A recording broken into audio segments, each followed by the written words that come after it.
Minsan muli, ako'y magluluto ng biko sa Tagalog, pero sa Ilocano, ingkiwar, binagkal.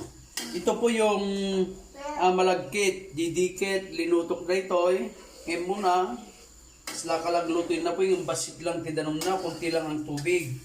Pagkatapos maluto na yan, lulutuin mo naman yung nyog. Ito yung ladik. Hanggang sa... Gata, data? yung gata ito, yung gata. Hanggang sa matuyo siya. At pag natuyo na siya, may oil na, magiging oil. At yung mga ladik niya, tatanggalin para yun yung ilalagay sa ibabaw ng biko. Mga 15 minutes siguro to, 15 to 20 minutes bago matuyo.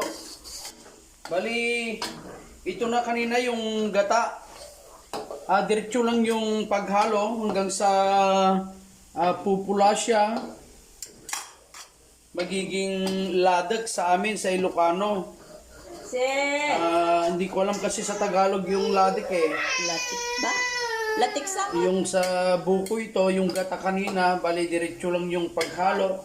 At pag pumula na siya, mamaya, konti na lang, mga 2 minutes na lang siguro, Banglo niya. pwede nang tanggalin para ito yung ipapaibabaw kasi sa latik mamaya. Bali, napakabango siya.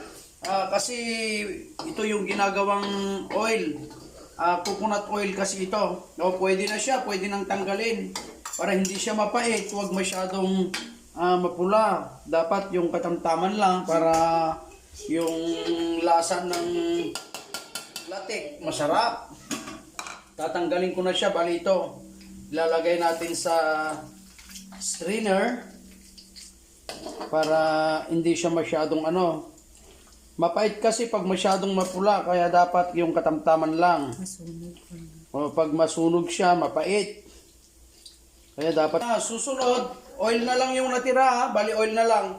Ilagay na itong malagkit. Then pag nailagay ng ganito, diretso halo to. Huwag kaya na diretso lang na haluin ito para malasaan niya yung oil. Bali-balik ta rin.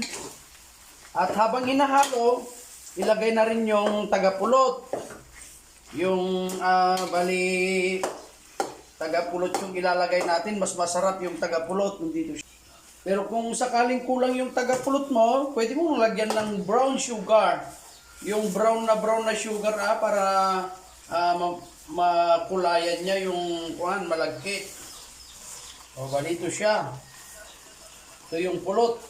Sa Tagalog, pulot to eh. Pero dito sa Ilocano, sa amin, tagapulot. Then, halo. Halo lang ng halo. Yan. Para malasaan niya. Ito na. Medyo malagkit na talaga.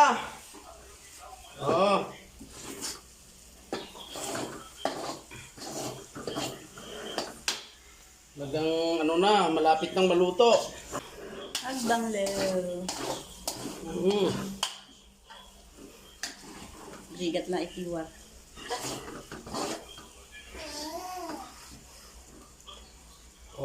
Pwede na to. Hello. Bali ito na siya. Naluto na siya. Then ilalagay na sa lalagyan. Lagyan mo ng dahon ng saging para mabango rin siya. Then natin. Iayos natin. Then ito na, pagkatapos ng maayos itong natin, itong malagkit, ilalagay na natin itong ladek. Ito yung tinanggal natin kanina. Then ipapaibabaw para mabango kasi ito at pagpalasa na rin niya itong ladek niya. Ito yung kanina, yung niluto natin na una na bali tinanggal. Ito yung sinasabi naming ladek, yung pampalasa. Masarap to. Kahit ulamin pwede. Sinong bata kami, pag nagluluto ng nyug yung lola ko at lolo ko, Inuulam namin ito.